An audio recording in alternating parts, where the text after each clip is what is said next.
Stick around until the end of the video. For today, I have got a little surprise for you other than the poem.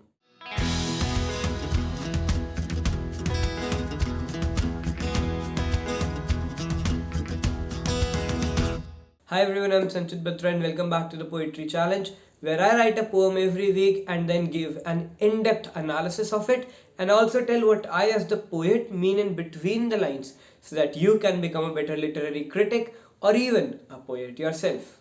Now, this week's poem is more of a meta poem of sorts, which means this is written about poetry, a poem about poetry itself. And if you have by any chance heard or read some of my poems which I wrote before this challenge even started, you might know that writing about poems and poets is one of my favorite topics because I have written like 4 or 5 poems about that. This poem has been written for a very specific reason.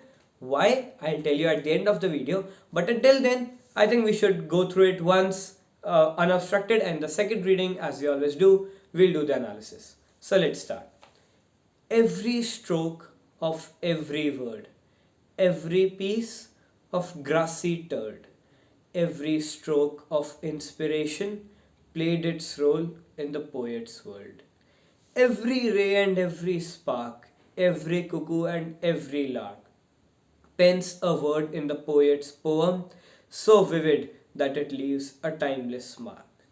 Every falling drop and tear, every ray of hope and fear, every moment of silence and peace, every passing month and year, every lively crowded bustle, every single autumnal rustle, shouts the verses to the poet, bringing upon a thoughtful hustle. And that is how you turn a spark of inspiration into a piece of literature that we call a poem. Now, that was the poem for this week, and if you realized, this touches the topic a bit tangentially, which means it does not go right into it, it does not just describe what happens, rather, it describes what are the different factors that might affect what's going on. Well, I think we'll better understand if we go through it. So, in the first paragraph, every stroke of every word, every piece of grassy turd, every stroke of inspiration played its role in the poet's world. So what I'm trying to do in this challenge is basically bring about variation in each of my poem so that it doesn't get boring. Now this week what I've done is I have tried an entirely new rhyme scheme, which is the AABA rhyme scheme.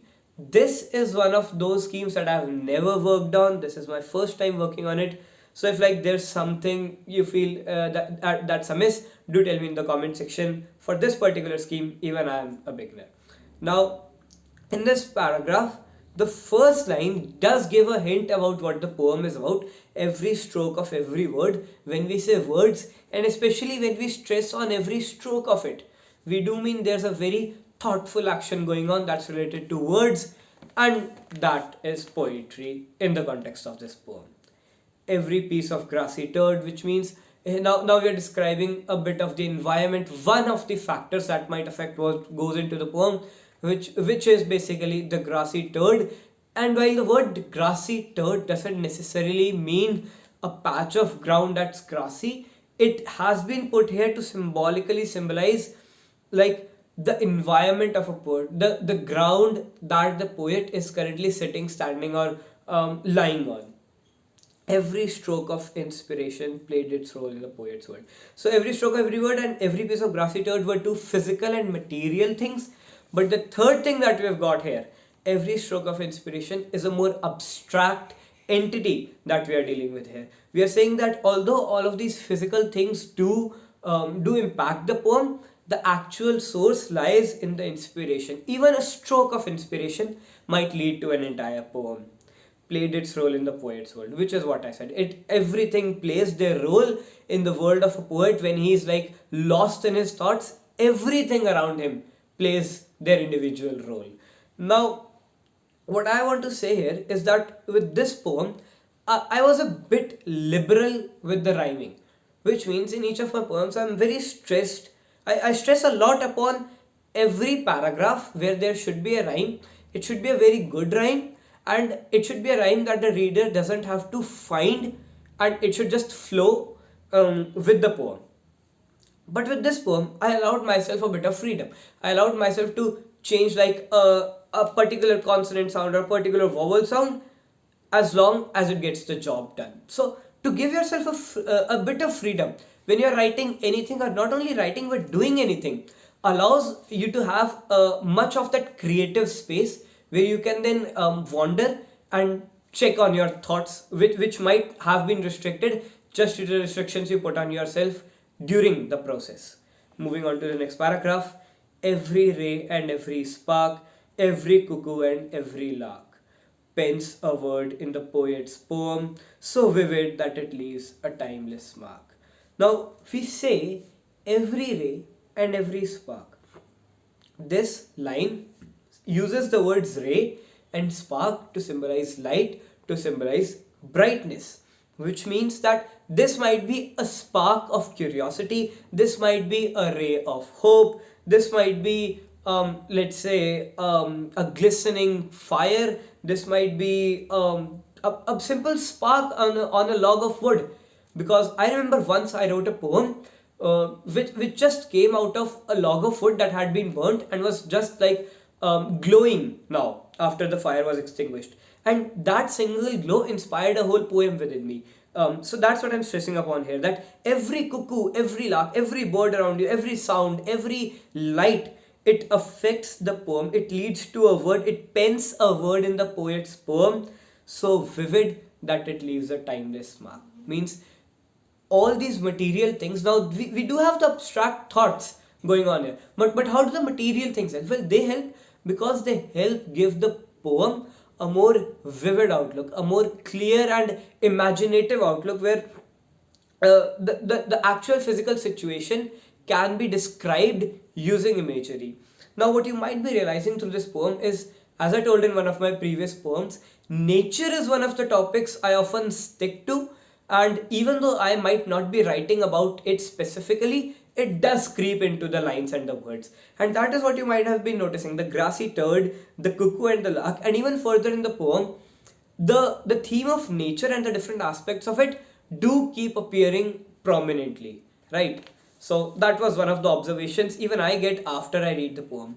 What that means is that I am not a literary critic when I'm writing. That is when I'm a poet.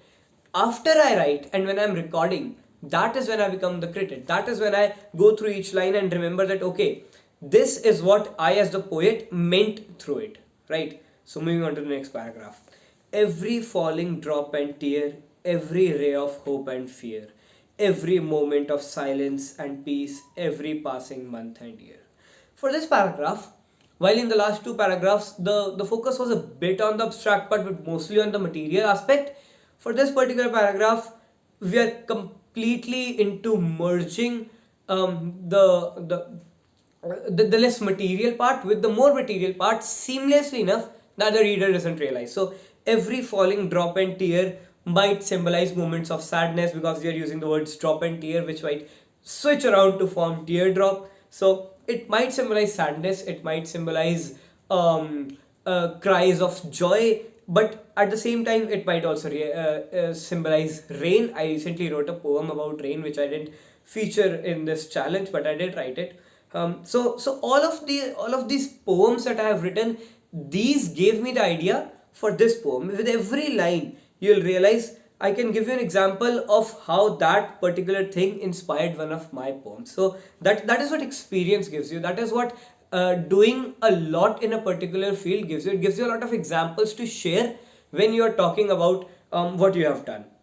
Every ray of hope and fear. So here again we are using the term ray to represent hope and fear. So all sorts of emotions ranging from joy to happiness to hope to fear, every moment of silence and peace. Now, here's the thing.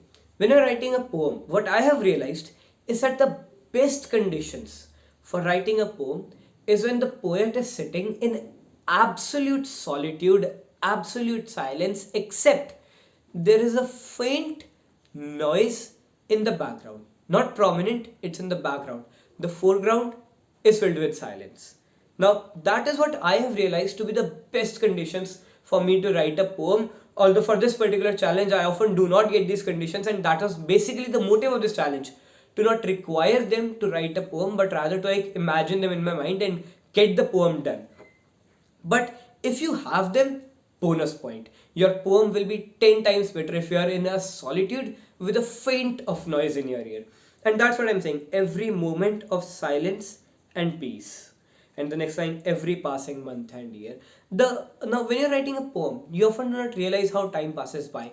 And while I usually write short poems, 5 paragraphs, 6 paragraphs, or whatsoever, those who write entire epics in the form of poems, well, they take months and years, but they do not realize it because the process is so immersive that you don't realize how much time passes through in just you being invested into what you're doing. That is the beauty of writing, that is the beauty of any form of art. You do not realize how fast time passes by as you're doing it, right? So, moving on to the next paragraph.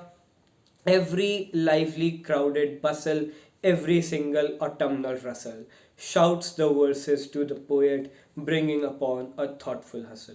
Now, I once wrote a poem, I remember, where I talked about silence shouting. So, that was quite an oxymoron.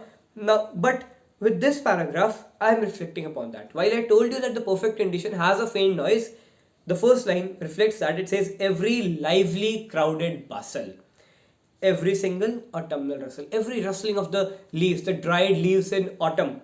So you see, I am using sound and imagery to imprint an image in the reader's mind as to what this exact situation in which the poet is writing is, right? So the next line, shouts the verses to the poet, bringing upon a thoughtful hustle. Even though these are quite random noises around the poet, these still shout out the verses to the poet, which means that although the verses take shape in the mind and the heart of the poet, they do many a times have sources in the environment. That is what usually happens with me. Might be a different experience with a lot of the other poets, but then of course I am writing the poem, so I can only tell you about myself, right? So moving on to the next paragraph, and that is how you turn a spark of inspiration into a piece of literature that we call a poem. Now, this is the paragraph where I actually got a bit too liberal, I guess, with my rhyming, because you see, turn, inspiration, and then poem just doesn't seem very good, but that's fine, right? When you're writing a poem, you as the poet have absolute freedom as to what you want to write, while you have to use words and phrases that imprint and that project a particular image into the reader's mind. You do not have to necessarily care about that. Your main focus should be upon satisfying yourself as the poet that you have written something that you are proud of, right? So this paragraph is like, I think, a great way to act as a conclusion to this poem, and that is how you turn a spark of inspiration, which means when we started the poem, we mentioned every stroke of inspiration, right?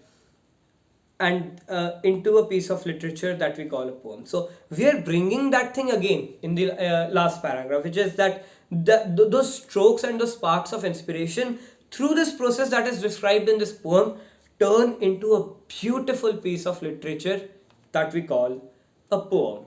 So as you realized, this poem was a really meta poem of sorts, and honestly speaking, I had to write this poem in conditions where I don't usually write poems. Even when I'm in a noisy place, I tend to move away into a more silent area so that I can write my poem. But I believe that this challenge, if this challenge was to be a book, then this poem was my examination after a chapter, which is quite appropriate because we have passed 1 month in this challenge, which for me is like an achievement, honestly. But this poem acts like an exercise because while my original motive with this challenge was to write poems even when the conditions are not favorable for the poem, I think I have come one step closer to doing that. Because even in the noise, when the thoughts usually don't strike, I was able to write this poem. So I think this challenge has been beneficial to me. Now, talking about things being books, if you remember well, I might or might not have mentioned this in my first video, but I have compiled 51 poems that I have written in the last 4 years, except for the ones in this challenge, into a book. And it is now live, presenting you A Poet's Odyssey by Sanchit Batra. This book, I want to talk about this book for a couple of seconds, right? I want to say I have named this book A Poet's Odyssey because this is not necessarily an anthology. An anthology is basically a collection of poems, but this book wasn't meant to be one. It was meant to be a journey, which is what Odyssey means. It was meant to be a journey of how I started writing poems when I wrote the first poem, which was not at all good, all the way to my 51st poem, in which you might see improvement, you might see more of poetic thoughts coming in. And if you like read the first poem and then read the last poem, you might not recognize those as coming from the same poet, honestly. But if you read the book poem by poem, with each of the comments that I've added with each of the poems, you will notice a seamless transition. A transition that goes from a poet who is just beginning, who is just passionate about writing, he doesn't care about whether the poem is good, to a poet who is actually deep into his thoughts, deep into what he's writing, and actually coming up with those words, with those verses that impact the reader. I highly recommend, if you are new in literature, not only in poetry, in any sort of field, in any of the arts, you should read this book. It will give you wonderful insights into what sort of setbacks, what sort of changes you might see throughout your journey. And it will also support me because although I have been writing poems for 4 years, when it comes to writing books, I am an amateur. And if you support this book, that will be a lot of encouragement for me. The link to buying this book will be in the description of this video. I hope you liked the poem for this week. If you want to participate in this challenge along with me, post your poems on any of the social media platforms you prefer using the hashtag in the description, which is hashtag A Poet's Odyssey. Subscribe to the channel if you want to be notified every time a new video in this challenge comes out, and do like this video if you like the poem. That is me, Sanchit Batra, signing out for now. See you next week. Thank you.